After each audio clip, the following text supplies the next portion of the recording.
everyone. It's the time of the day when we tell you about everything that's buzzing in the startup space. I'm Priya Sheth and a very warm welcome to all of you to the Daily Dispatch.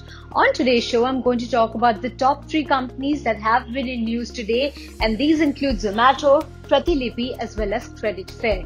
Now on to the first headline of the day, the Zomato IPO that we've been tracking over the last couple of days. It was literally a feast for retail investors as they snapped up shares of Zomato on the first day of its much awaited IPO. And within minutes of opening, the retail segment of Zomato IPO was fully subscribed, and by the end of the day, small retail investors had bid for 2.85 times the number of shares on offer. Well, headline number 2 for today is an interesting one. Most of you must be familiar with the game PUBG, and in an interesting development, the PUBG creator Krafton has invested $48 million into Bengaluru-based storytelling platform Pratilipi. The startup has raised about $78.8 million till date, and Pratilipi's valuation has now grown to about $265 million.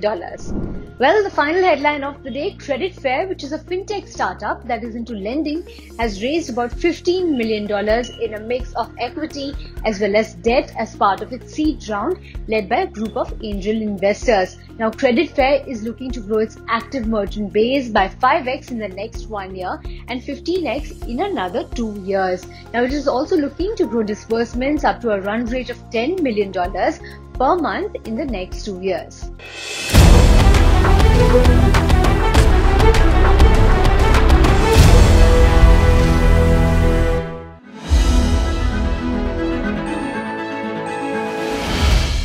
A very warm welcome to this panel discussion. I have with me two very big players in the space of e-commerce, and specifically with regards to subscription-based models. These companies are doing very well, and I have with me both Abhijit Kumar as well as Gitansh Pramania. Thank you very much, gentlemen, for joining us today.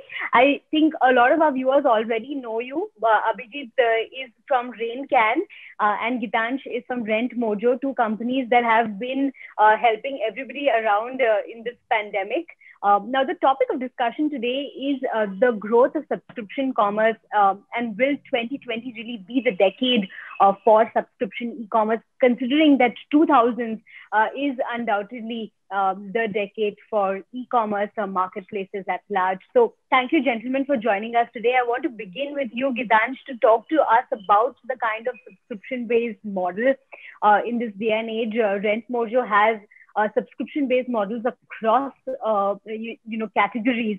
So what is the kind of potential that you've seen over the last couple of months when it comes to this whole subscription commerce space? No, thanks. No, first of all, thank you, Priya, for calling me. This has been splendid. And great to have Abhijit here. So just on the subscription. Initially, if you remember, the subscription used to be just the newspapers and the milk.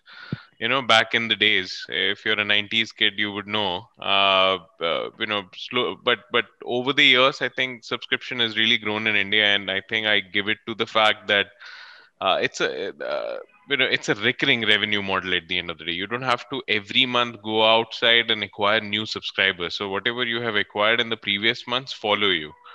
So that's one of the biggest reason I think we, in fact, in FY21, rather than degrowing, in such a huge crisis, we actually grew by about a 6 to 7%, only because of the recurring revenue that was coming in.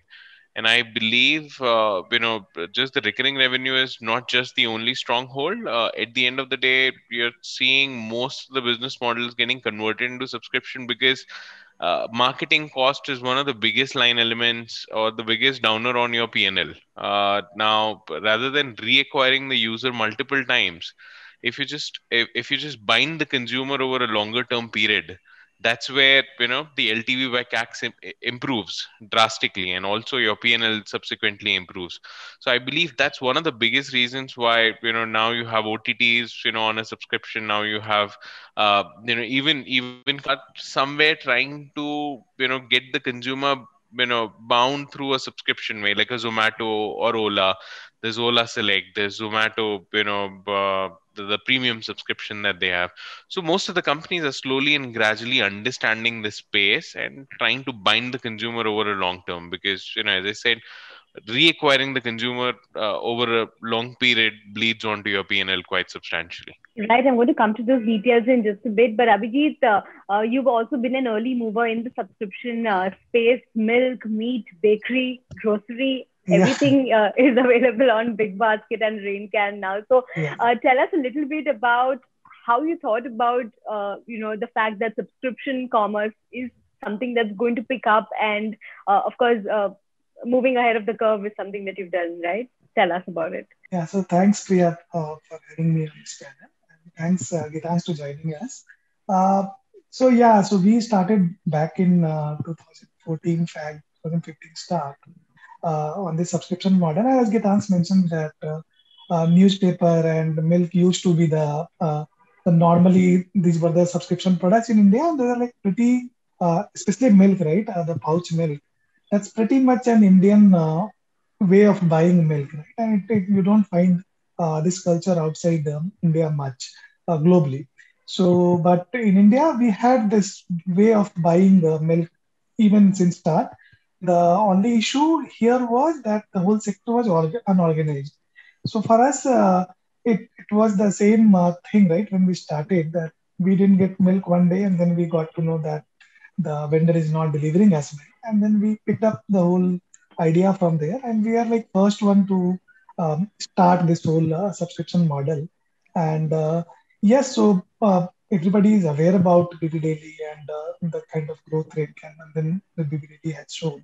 And we have other players also, Super Daily. They are also doing pretty well. The market is huge, okay, and people are used to now. Initially, it becomes like very like Ola comes and they say, "You don't now sit in the auto without using an app," right? So it becomes very hard to accept that change, right, as a customer, because you always know, like even living in Bombay, you just get down, you stop the auto, you sit and go. The same thing is true with the milk also. People are very aware that there is some vendor who will come and give me, and they don't even realize that over a month how much expense they are accruing on that whole milk, or can they have a bread on that, can they have coconut water on that. Like in Mumbai, even coconut water and other products, they are part of some of the subscriptions. But city like Pune or city like even in NCR, we have not noticed the other products falling on the subscription van. So for us, the idea was to pick up the basic milk and then build on top of that. So now though it's people are subscribing tomato, people are subscribing dhania patta. You think about the product and people are subscribing it. One apple a day keeps doctor away. That's a subscription. We have it. Okay, and that was just not possible before we could implement this whole model, right? So yes, and a lot of things which Gitan's added, that every company, right, from the revenue point of view, they are moving towards adding more and more ways to lock customer and make sure that the LTV becomes still high. Right. So yes, of course, Abhijit agrees that 2020 is likely to be a decade for subscription-based models, considering that everyone's evolving their business models to suit this kind of business strategy. But Gitansh, I want to come to you, and I want to get even Abhijit's comments on this in terms of customer acquisition costs. When you talk about e-commerce companies, specifically in the marketplace models, a large amount of money is spent on acquiring customers. Which perhaps do the dynamics change for subscription-based companies? Do you think customer acquisition costs are perhaps different from those of marketplaces? How does it really work? Gitansh, would you like to come in? Yeah, so as I partly mentioned, that subscription helps you increase the loyalty with the consumer at the end of the day. So because of the recurring nature of the subscriptions, you can give discounts. I mean, many companies try and force fit cash back in terms of whenever the consumer is coming back and paying again. So that kind of only helps you increase the repeat rate with the consumer. So I think uh, definitely e-commerce companies, any which way, because of the volumes that they work in, and the cost of acquisition is fairly low, but even they are going ahead and trying to build in the subscription model so that they can at least look at LTV over a 24 to 25 months period rather than just measuring it over a 6 month or a 5 month period. So that's where it is helping, that the consumers are pretty much coming back over and over again, and then you can cross sell between categories, etc.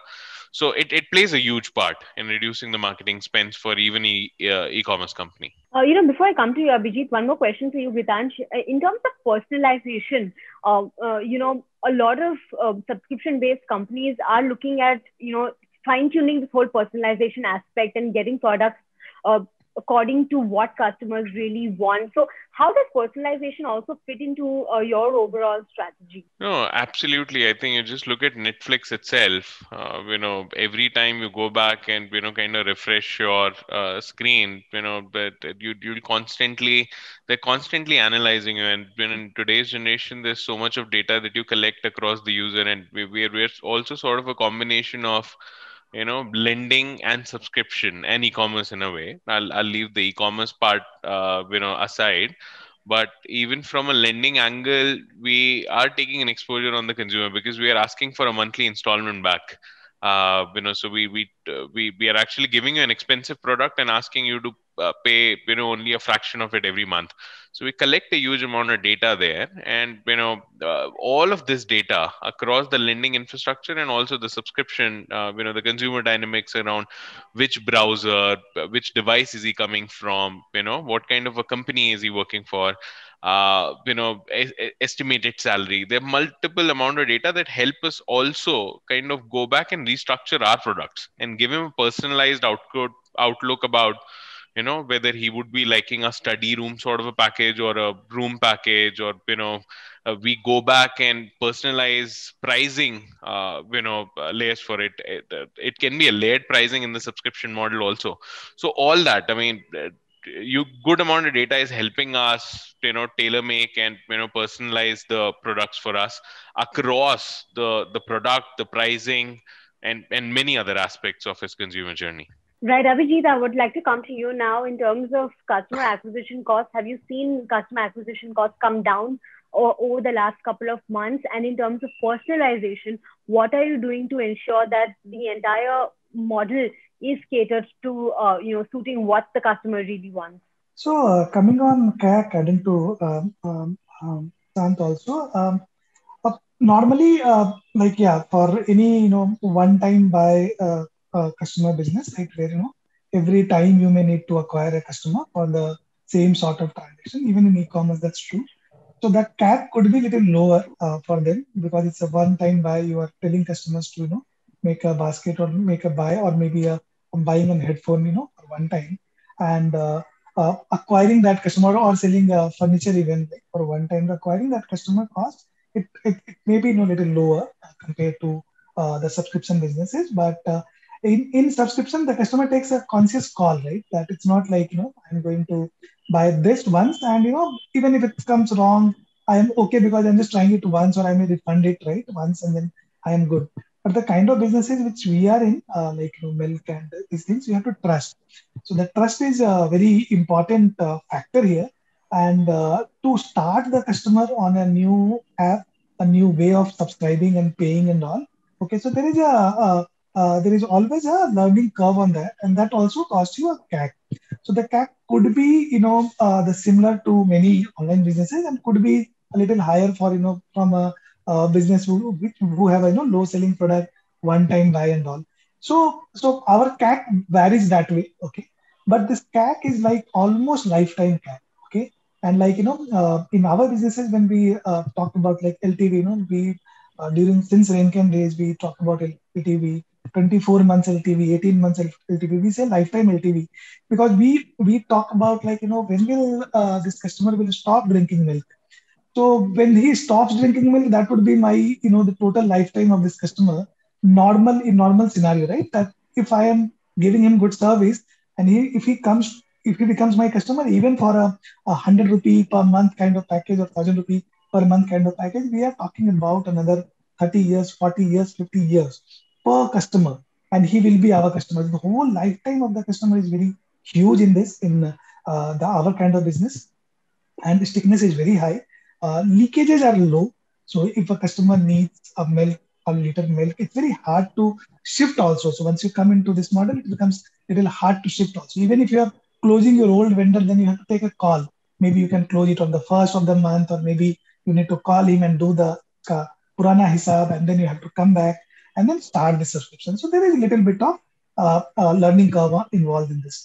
During COVID, our CAC came like, rock bottom. So this whole learning was like enabled by COVID based on the requirement. The vendors are not able to deliver to that numbers. Unorganized sector, the whole supply chain was like completely disrupted since last 1.5 years, and especially in cities like Pune and Bombay were like very much affected. So the whole CAC obviously, came down a lot for us. Okay, so it became almost to zero in many cases. So yeah, so that was the CAC part. Now coming back to one more thing in CAC part for us, which works. So even in the recharge, right? So when customer is recharging every month or maybe every quarter, 5,000 ticket size or 10,000 ticket size, we are able to give them a holistic environment where we are able to tie up with the banks, and they also see these customers through our platform as a recurring customers till the time we are there, and if they can use their cards and all. So a lot of partnership we are able to crack through into this model, and customers are also liking it, which was not possible in traditional models. Okay, where they had to use cash, and Right. even if they are using UPI to pay, the vendor won't be able to bring them that kind of bank offerings and all. Okay, so those things also we are able to club in the second recharge, third recharge, fourth recharge. So you will see those things available in the BPT. Marketing budgets cannot and should not be looked at in silos. I mean, just to give True. you a quick example, having worked in a few e-commerce companies in the past, and also because of the friends in the ecosystem, typically an e-commerce setup or a one-time sell setup generates 1.5 to 1.7 times the value True. compared to the what you're how much you're spending to acquire the consumer. Although the subscription models cost is slightly high, the LTV, what I've seen in the subscription businesses, and I'm sure Abhijit might agree also, is in the tune of 3 to 4 times, which is great, right? I mean, you're not just generating Right. True. 1.5 times the value, in fact, 3 to 4 times.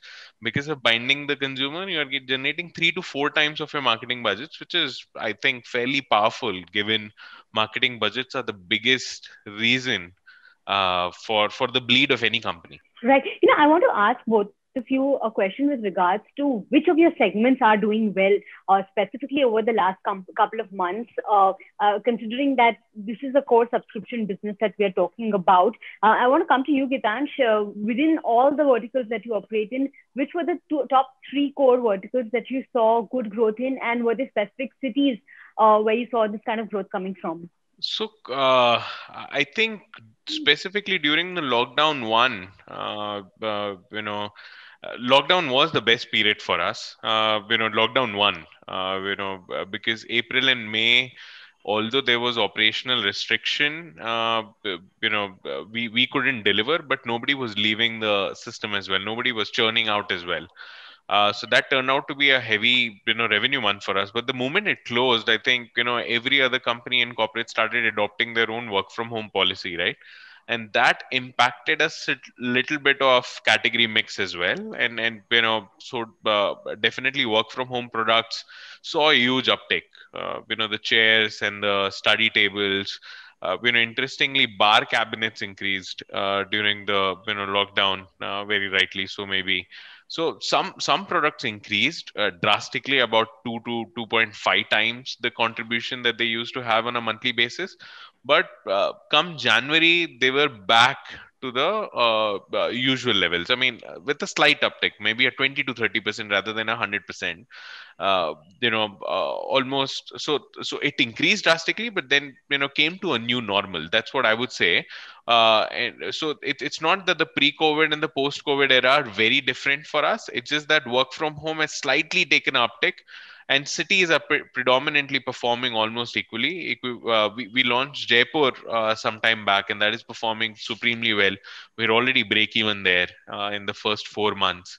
Kolkata is performing very well. These are so what we are seeing right now is because of the reverse migration. A lot of people who were in possibly Bangalore are going back to their hometowns in Kolkata or Jaipur or Chandigarh, where they are taking the education of rental as a service and going back to their hometowns and generating order base or a consumer base for us there as well. So that's been helping, and that's what I think the best part of at least if I say renting of furniture and appliances, that's what the best part is, that you get the flexibility of moving from one place to the other. So I think that's our core focus as well, to be in as many number of cities so that we can help consumers with this kind of a feature, and make them free, so that they can move wherever they want, wherever their life and career aspects take them. Right, Abhijit, according to you, what would be your top few products that saw the maximum traction over the last couple of months? Did things change? Did models change? Did business from customers really change over the last couple of months? No, so one thing which we kept on doing during the pandemic, because we were the main focus e-commerce site which were always working even during the whole COVID, right? And due to local restrictions, the admin issues, but still we had to do the even the basic thing which we were doing, we had to continue. And we saw a lot of attrition on the ground in terms of the workers, the DC. Everywhere we saw a lot of attrition also during COVID. So that was one of the challenge, and we saw the uptick demand on each and every product. Okay, so each and every product. So the slots which used to get full in like 24 hours during COVID, it used to get full in 2 hours. So it's you open the slot and it gets right, and I'm sure that you must have faced it, right, while buying from the big basket or even from BB Daily for the platform.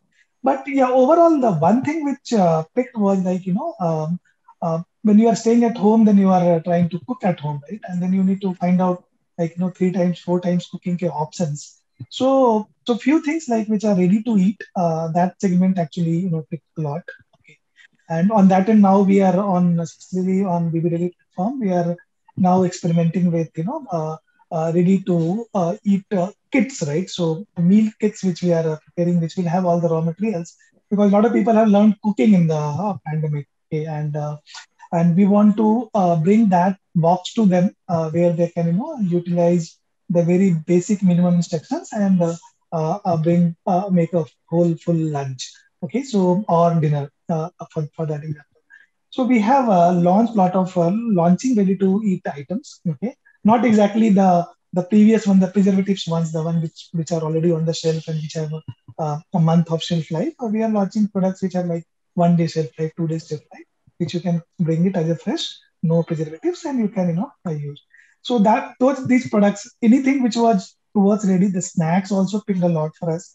Okay, during the COVID. Other than our regular products, like obviously the milk, the whole milk consumption went per customer consumptions went from 1.2 to 1.6, 1.7 level. Now they are coming to normalization. But we are into that business, right? Milk, grocery. So there was nothing which didn't grow up. But comparatively, anything which is like ready to use, ready to eat, segment grew very well for us. Even F&B section also picked a lot. Fruits and vegetables section picked a lot during the COVID, and now that's holding true. So that's even holding now, even after COVID. We did not see much of revert. Okay. One thing which we saw was obviously, going from people moving out of metro cities and settling down into their hometown for work from home. So we had that shift we have seen, but the inflow traffic, the people who were already there in the city and who did not move out, the inflow was much more higher than the outflow from the city. And we also saw a lot of traction, like cities like Ahmedabad does very well for us. So we also went into and we have launched another 10 T2 cities like Patna, Kochi, Indore, Lucknow. So all these cities we are now present. So at the BP Daily with our offering, and the cities are showing very good promise. It's very early to say, but so far it's very good promise in terms of adoption to the whole app-based subscription, app-based payment, and the whole recurring payment. We see very good traction on the T2 cities also. And we are growing very, very, very fast.